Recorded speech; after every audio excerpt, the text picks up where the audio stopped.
Hi, everyone. This is Charles Hoskinson broadcasting live from warm, sunny Colorado. Always warm, always sunny, sometimes Colorado. Today is April 3rd, 2024. Making a video. What about voting and identity? So, as some of you know, uh, there was a poll recently that the Cardano Foundation tweeted out, and they recommended people take a look at. Wow! And it was this one right here. So, this is from Blockchain Life. And you have April 15th to 16th, some sort of conference in Dubai. And there's a bunch of fields here. So, because I guess I'm blacklisted in the industry, they don't list me even as an option to vote on. It'd be one thing if you lost, another thing you're not even allowed to talk about. But more importantly and more pertinent is you take a look, there's no Cardano projects on here except for SingularityNet. And best layer one, Cardano and Multiverse X right here. They're neck and neck. 3,268 versus 3,605. Now, a lot of these times when these polls come, you always are looking for like what are their regional, and you notice that Luna PR, one of the best marketing agency. I've actually worked with them. They're based in Dubai, and that's Nikita's firm. She's great, and I really enjoy them for MENA related projects. She's put together a few things for us, and we were on like CNN and all this other stuff in the region. So this is a very MENA and Dubai focused poll. So probably there's a lot of people in that region who are associated with Multiverse X. But the reason I'm making this video is there's always a teachable moment whenever you see something like this. And this is just a great example of how we do things in the legacy world and why crypto exists to get rid of these legacy things and do it the right way. So there's kind of three glaring issues. So the first glaring issue, in my personal umbrage, is you can't, in the design and structure of this polling, there's no custom field where you can put your favorite project in, because then it'd allow a lot more diversity in the options, because it's not really clear where they selected these people from to vote for. But more to the mechanism, you have to sign in to vote. And the other thing is there's no notion of verification for the vote. And so we go to the whiteboard. All right. So we're in the identity business at IO. And actually, if you take a look at this right here, I have a right here, Hyperledger Labs, the Open Enterprise Agent. The Open Enterprise Agent is Atala Prism. Look at that. So actually, we are in the dead game, and we've been building a standards compliant framework to basically identify people. So many of you know about this from the Ethiopia days. This is what came out of that, is an open source project, which is now part of Hyperledger. And this is the framework that we use for all identity. And it's cross blockchain, but native to Cardano. And here's a nice little schema, basically, of how Prism works. And many of you know about Prism. But in general, you have different roles. You have this concept of an issuer. You have this concept of a holder who holds credentials, and you have this concept of a verifier. And what you're trying to get to is, in a physical sense, when you think of the physical world, what do you have? You have cards. So, you have like passport, you have driver's license, things like that. You might have your national ID card. For certain nations, they do that. People are very used to having a national ID card. You have credit cards. You have your health card. Maybe it's your insurance card. If you're in the US, that's very common for people to carry. You have all these types of cards. And those cards, you are the holder of, and they've been issued to you. And then somebody's going to be the verifier of them. So, for example, let's say you're in the United States and you go to a bar and you order a drink. And so this is you, and you're Bob, and here's Alice. And you say, hey, drink. And they say, okay, you have to prove something. What do you have to prove? Over 21. That is what you have to prove in order to be suitable for that transaction. So what do? You reach into your wallet, and you have your driver's license right here.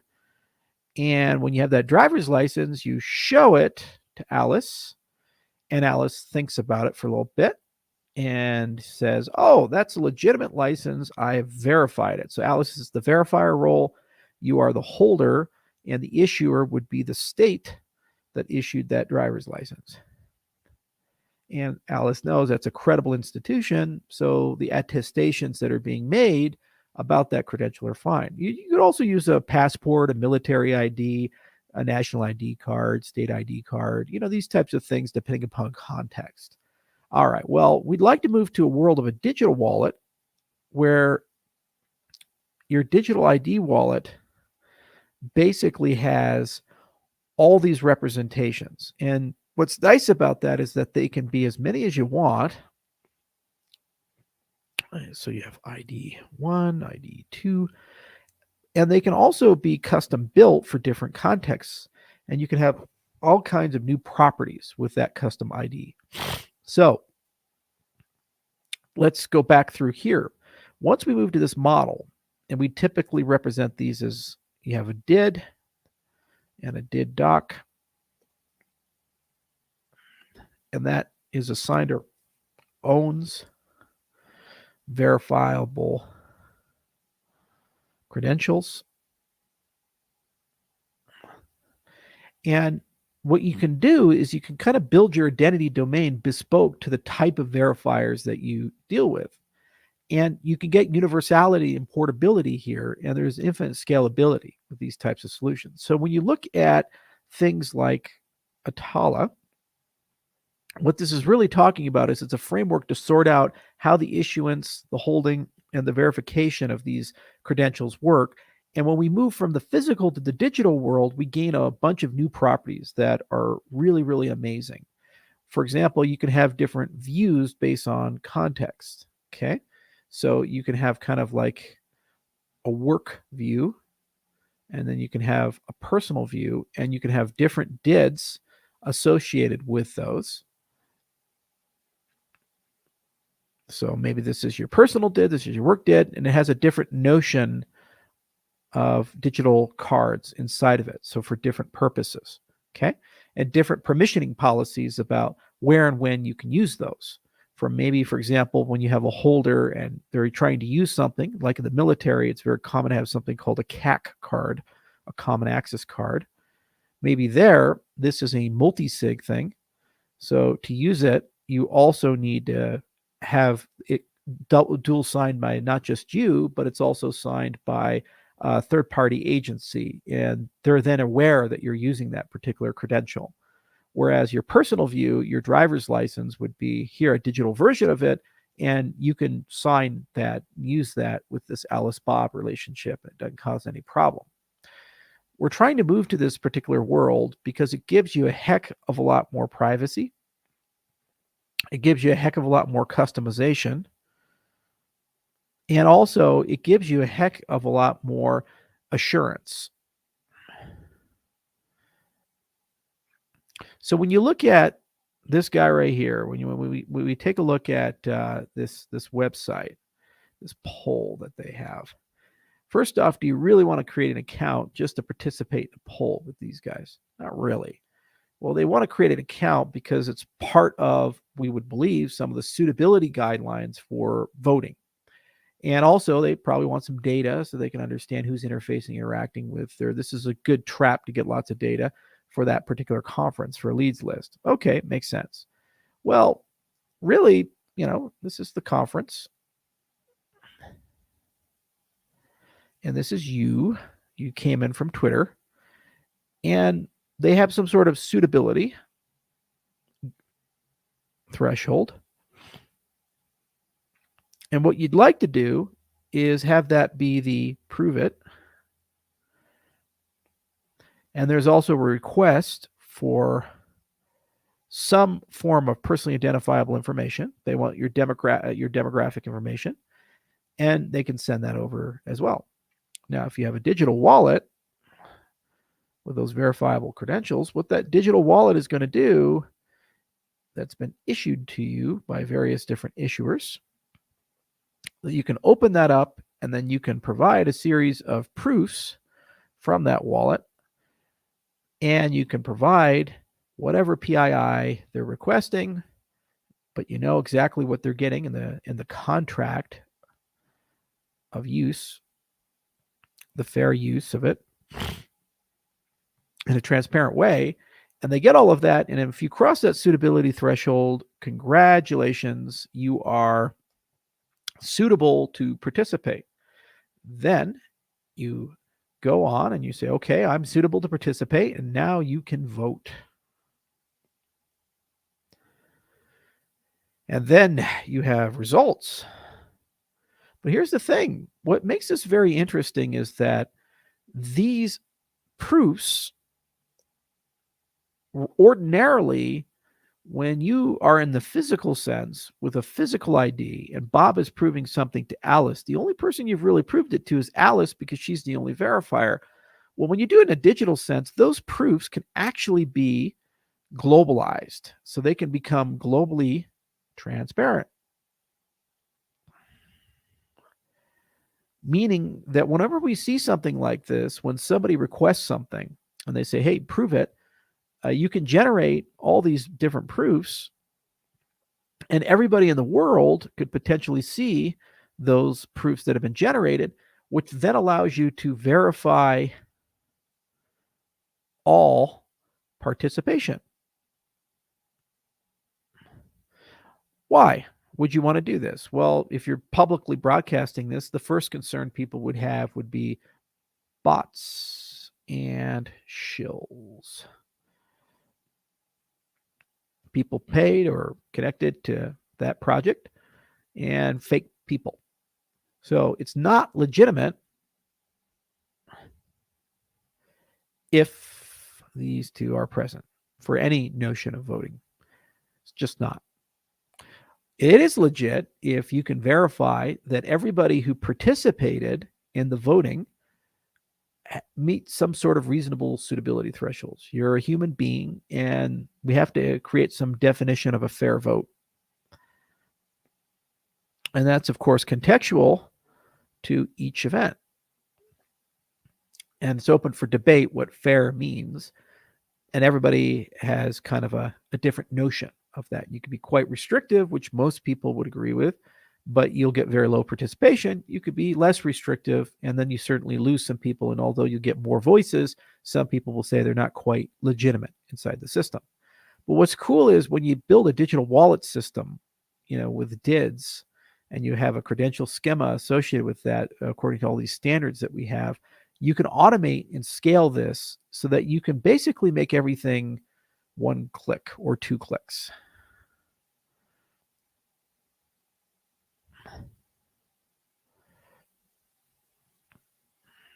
So 1 click would be the proofs. You would sign something, you click the sign. 2 clicks would be the reproofs and the PII sharing and the terms and conditions behind that. That's a 1-click user experience or a 2-click user experience. And you can create this globally transparent network that basically proves that everybody who participated is a real person and meets some sort of fair guideline.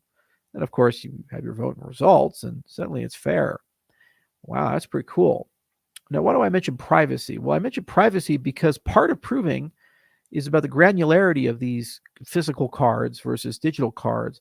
At the physical level, you are going to expose the totality of all the information on that card to the verifier.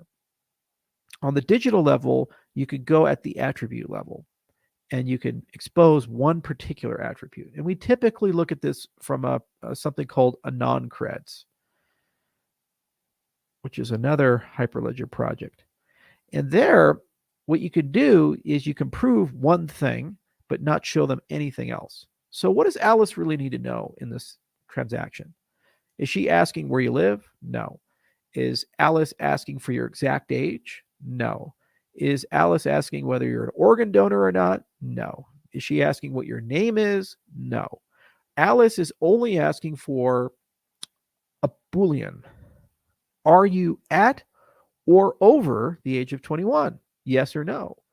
1 or 0. That's it. True or false. That's all she's asking for. So what an Anoncred is basically able to do is you generate a proof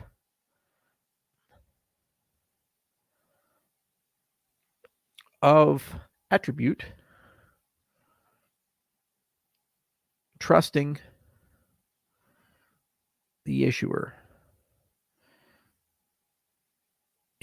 diligence.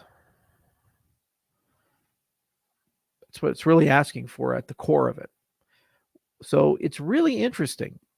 Once you have this capability at the attribute level, then suddenly you could start doing some really wonky and crazy things. So here's an example that all of you who live in the United States probably have had to deal with. It's the bane of my chief of staff, JJ's existence, the TSA at airports. Okay. So they have this concept of TSA pre in the United States. You pay some money, and then suddenly you're, air quotes, trusted. And that means instead of getting super molested, you get partially molested. So you go through a metal detector instead of a body scanner, and you can leave your laptop in the bag and also keep your shoes on. So you pay some money, you do an interview. But United States, we have people who have top secret clearances with sensitive compartmentalized information, and they have to take polygraphs administered by very scary people, and they randomly get checked up on all the time, and just it's a brutal credential to have because they're trusted with the nation's top secrets, super things like if there's aliens or UFOs or nuclear secrets and these types of things. So here's this bizarre thing. In the physical world, we have this one credential and you have a TSC and you're super, super trusted. So much so that if you talk, harms the nation's security. But then on the other side, you're kind of sort of trusted. We don't let you just walk on a plane, but we're not going to touch you. And I guess you get to go through a metal detector instead of a body scanner. So that's an improvement. But here's the weird thing. It is definitely possible if you don't pay the $85 for you to have a top secret clearance, but not be TSA pre. So from the perspective of airport security, we're going to have to put you and treat you just like any person we've never met and really put you through the ringer. On the other hand, you may be flying to a nuclear facility and handling America's nuclear secrets. Or you could be traveling where the UFOs are, wherever. It's pretty just absurd when you really think about trust circles. Well, with a non-creds, you actually can solve this. So what you can do if you hold a top secret clearance under this model is when TSA is doing their suitability guidelines of what line do you go in. So here's Jim, the TSA agent. And you have two lines, the trusted traveler. And then you have the untrusted traveler. We don't know anything about him. We have to give him the ringer. What you can do is when you show your digital wallet with an Anon-Cred, you're going to have your CAC card or some other credential as a marker of that TSC, which you would use ordinarily to enter a SCIF or some clearance facility. Well, you can use an Anon-Cred to prove the existence of a high trust status with the U.S. government.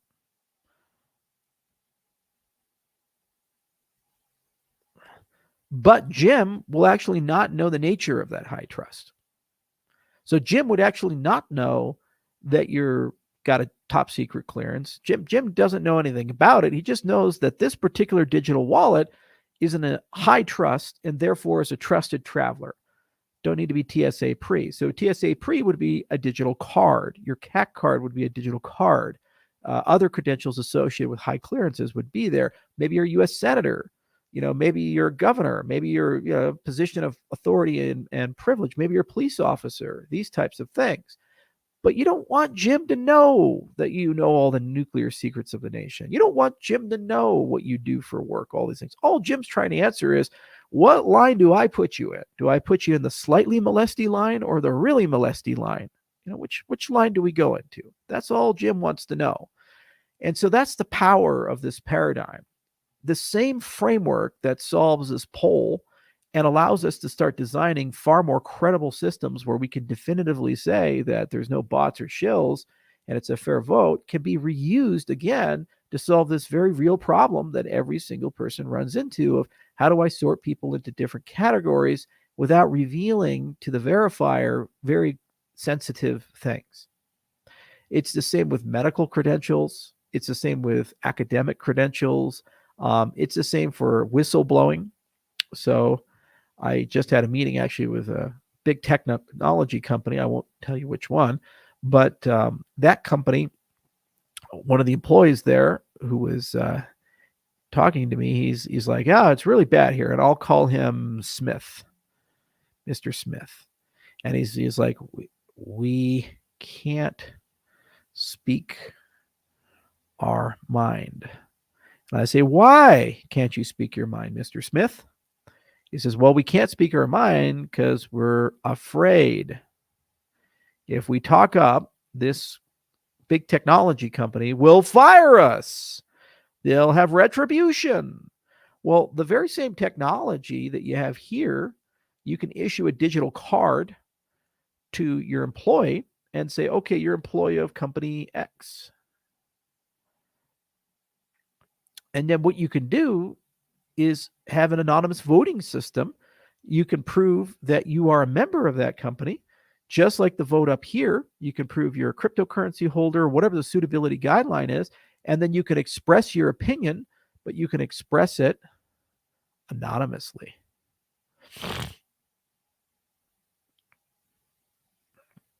You could say, "Hey, guess what? I don't like what the CEO said," or, "Oh, guess what? I think it was a terrible idea that we did this in the product." And the people know that that was somebody inside the company, but they don't know who it is because you get that strong anonymity inside the AnonCred standard. You can prove you're a member of the set without revealing who you are within that set. So that's a pretty cool capability. So the same thing that gets you into the slightly molesty line can also anonymously express people's opinions. Also can allow you to have polls and other things where there's definitively no bots or shills. Now, here's another cool one. Let's say you're a cryptocurrency developer and you want to build the ultimate DEX. And then the government comes in. The government's like, "Bah." You're very angry. I'm going to write it in red because that's what the government is. The government's, bah. They're upset because you don't have KYC and AML and anti-terrorist financing. Where is all this stuff? And you're like, "I'm just a humble DEX developer, government." They're like, no. So how about this? You have your DEX and you have people entering the DEX and you have people exiting the DEX. So if funds are going in, these are your addresses to receive funds, deposits,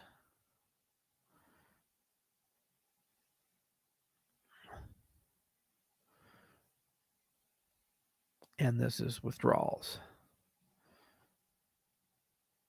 Okay, so you have deposits and withdrawals inside the system. Well, what if you say this? You say, "Okay, you can't just send funds. When you send funds, the funds require contingent settlement."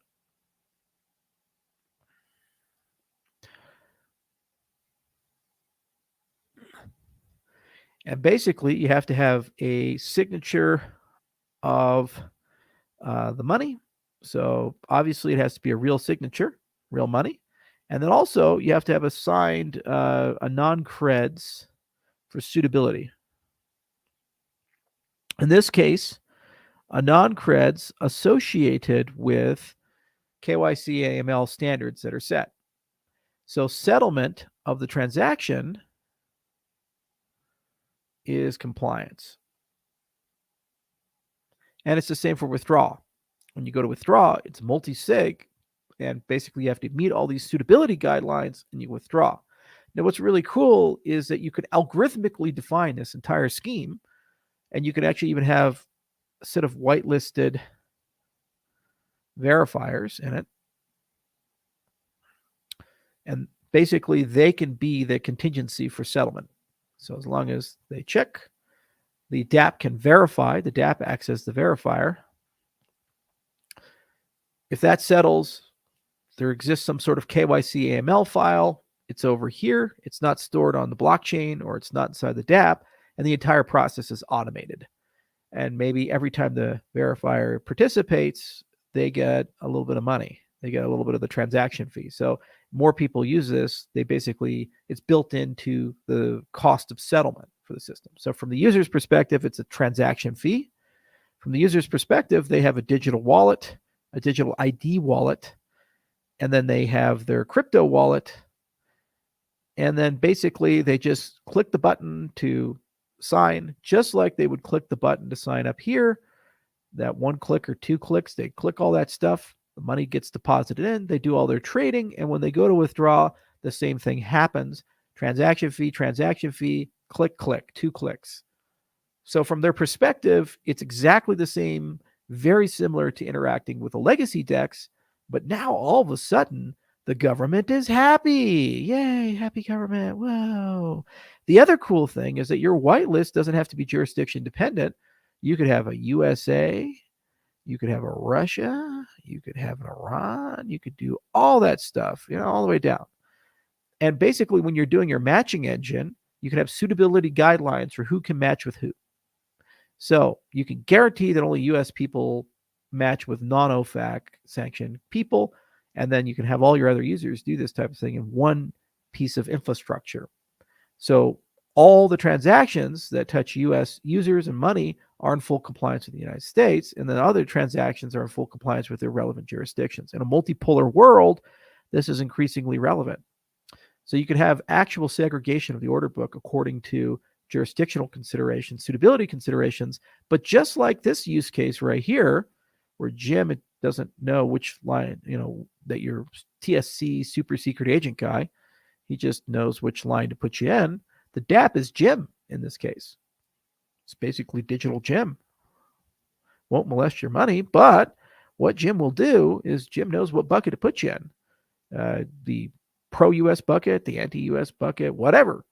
And there's various suitability guidelines for all those types of things. And the DApp is decentralized infrastructure. So it runs, and then you have sets of whitelisted verifiers accordingly. So we call this RVTP. That's a term we use, regulated value transfer protocols. And that's something that we're exploring with Midnight as a use case for it. But it's a great example of how you can take technology and compositionally build things. You take a wallet and digital ID, you put it together with anon-creds and other things, and then you have the foundations required with contingent settlement to produce a regulated DApp that's autonomous, it's decentralized, but settlement is compliance. And there's always a throat to choke because there's whitelisted attesters, and they actually get paid for that particular role. And there's a one-time verifier issuer. One-time issuer-holder relationship. But then you roll back a little bit, and it's still that same concept of I create a DID, the DID creates a wallet, and then we start filling it with those ID cards, and those are issued by various different entities, state entities, business entities, self-issued, these types of things. And then you have a layer to prove properties of the attributes without revealing them. So the same thing that allows Alice to feel comfortable serving you alcohol allows Jim to put you on the non-molesty line, allows Smith to whistleblow on his company, allows you to use a verified DEX or anything else. It's the same with stablecoins and these types of things. So imagine a stablecoin in the future. We'll call it USDB, not to be confused with some other stablecoin. And USDB has a built-in suitability guideline, and you have two user flows. So if you're US, maybe you go to a wallet and address structure where it has the ability to freeze and reverse. And that's built into the ownership model. And if you're non-US, you go into the crypto-friendly, it behaves just like Bitcoin. It can't be frozen and it can't be reversed. You could build a coin that way. And what would happen is when you go to withdraw after you've purchased a stablecoin from the DEX or something else, the address structure that you would draw it into, or the smart contract that you would withdraw it into, would be based upon the credentials you've provided. So if you have legit credentials that show you're not under US jurisdiction, you get the crypto friendly one. If you have credentials that show you're under US jurisdiction, it's there. From the user experience, it's either smart contract 1 or smart contract 2, but they spend the same way. The difference is when the government comes, the government can do a lot more to you here, and they can't do much here. So that's an example of a new workflow. But the user experience from Alice or Bob is very much the same, and it's very easy to do. This is where the world is going. When we look at crypto in 2030, this whole framework is necessary, and the cryptocurrencies that are going to win or lose are the cryptocurrencies that have the ability to support this or ignore this. And it really does need to have robust, powerful frameworks. So I'd highly encourage you to look at the Atala Prism GitHub repo, and then also there's a lovely documentation here at docs.atalaprism.io. Just kind of read through it and understand it and kind of familiarize yourself. And here's the Hyperledger Anon cred. The thing about it is that once we have a system like this, you're kind of in the driver's seat about privacy, and you're in the driver's seat about attestation verification. And what happens is, paradoxically, the more identity you have, the more anonymity you have, because you move from the default, everything is public but pseudonymous, Bitcoin-style privacy model, which is really not working for anybody, to more of a Monero-style model where everything is private by default, but you have selective disclosure built into your transactions and interactions. So where and when that's necessary, you build that into the transaction and relationship. But from the outside, the vast majority of people, you actually enjoy a significantly higher version of privacy. And when you interact with regulated infrastructure, it's a two-way relationship instead of a one-way relationship. Right now, federated identity providers, or you, provide everything to them, and they decide basically what PII is relevant to them, and they keep the rest just in case. Under this model, the only thing the verifier has is what is required for their business logic by statute or by operational necessity. So the bartender only knows you're over the age of 21 or at the age of 21, doesn't know anything else. Whereas the old model, they know a heck of a lot more. So it's really cool when you think about it, and you see where that's going. And when you talk about royalty management, data management, you talk about security tokens, you talk about supply chain, medical records, or any records of private significance, or DAOs that have both a private and a public component, and you think about governance in general, you always need both sides.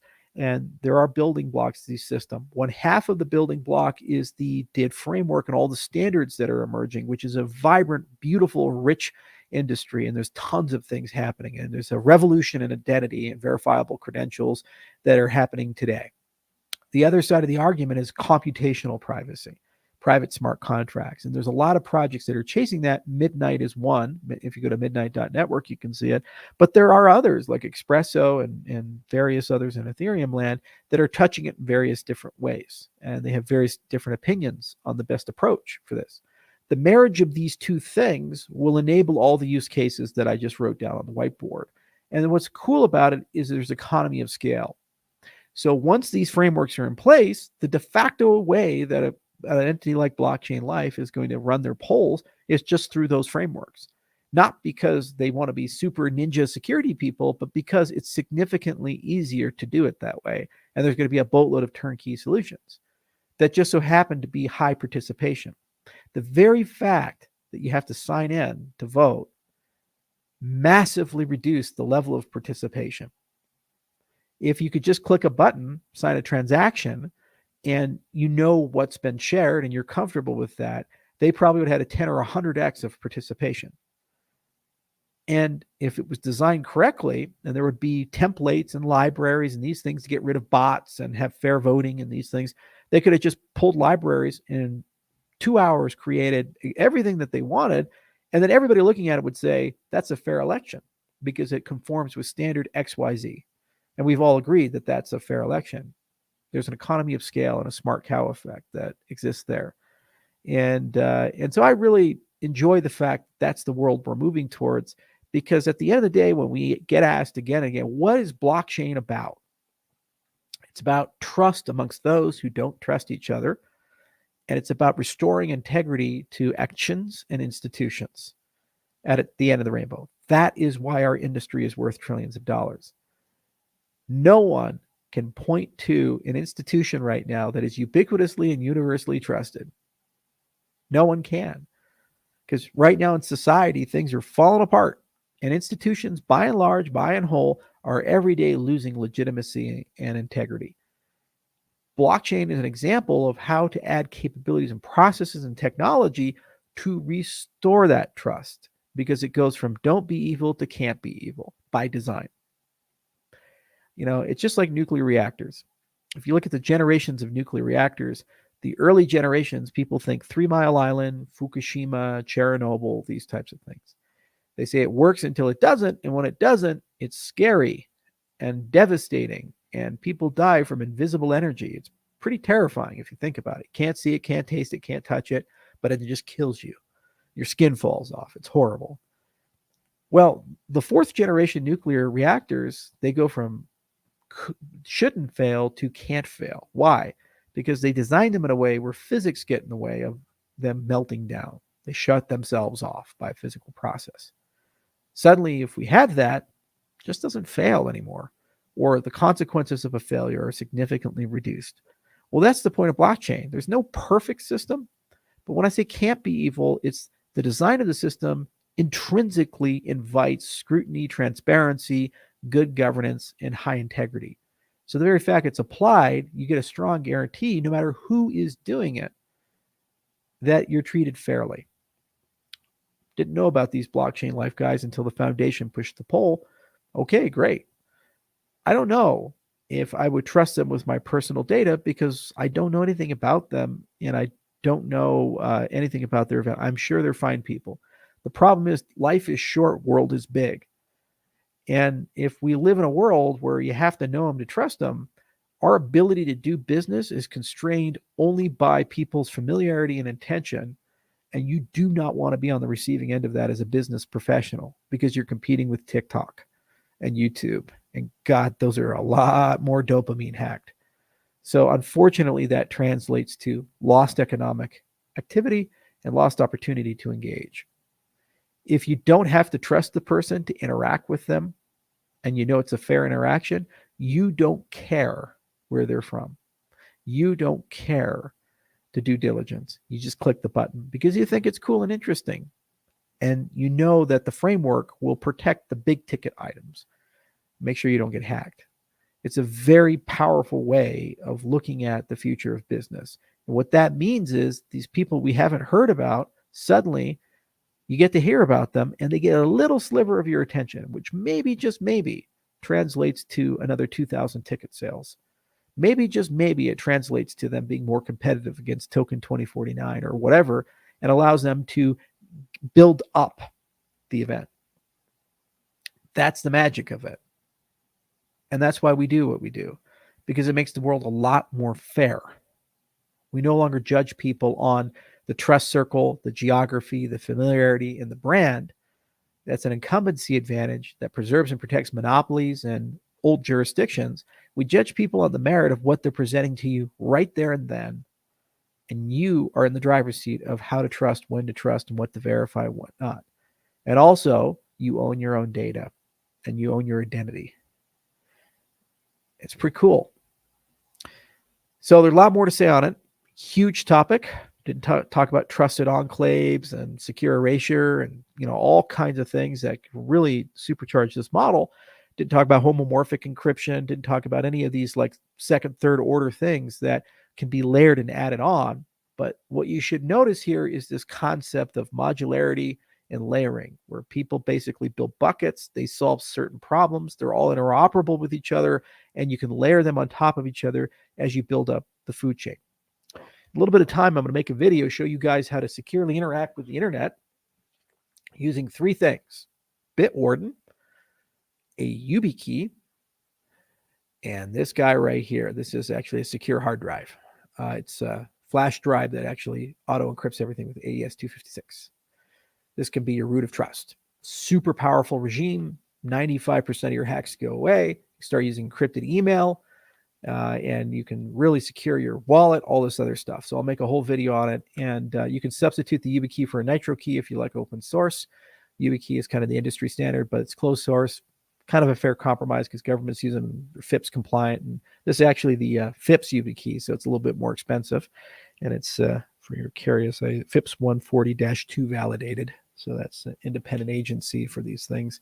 And it's super cool too. It's also FIPS compliant. It's a nifty little drive. $100 for those. And it's really hard to hack you. It's a start. Now, it's not perfect because while that basis of security is awesome, because we don't quite have institutionalized the ability to use digital signatures for authentication, this digital wallet concept, you're not able to use that root of trust to do all the kinds of things I'm talking about. That's my goal. I want to move to that world. Another thing is this is not going to be necessary within 24 months. Why? Because of generative AI. It's going to screw us all. Within 24 months, my face, my voice, your face, your voice belong to the hackers. They can create avatars that look like you, sound like you, act like you, and they can talk for them. So they can call up your bank, call up your credential provider, call up your wife, call up whoever, impersonate you damn near perfectly, your boss, ask for stuff they really shouldn't have, and get it. And a lot of people are going to turn it over because they say, that's John Smith. Looks exactly like him, sounds exactly like him. Sorry to hear that you're on the side of the road there, John. Yeah, I'll send you that credit card number. Oh, Jim, you forgot your ID. Yeah, no, I'll send it to your email. No worries. Oh, you were locked out of your email. Okay, you created a temp one. I'll send it over there. Yeah, sorry about that. So how do you prevent it? You have to verify your channel. You have to verify your avatar. That's your signature right here. This cannot be hacked by AI. Can't break that. Not today. So this is where the whole world is moving by necessity. And you're going to read hack after hack after hack after hack after hack. And all the Fortune 500 are going to go batshit crazy about the threat of generative AI on our identity space. So DIDs and private smart contracts, that's the way to go. Creates the right namespaces, the right infrastructure. And we already have all the hardware. It's already all there. And it's super user-friendly. Carry your wallet, carry it with you. And it gives you a lot of access control to your systems. And all you got to do is just buy one of these, stick it in your safe.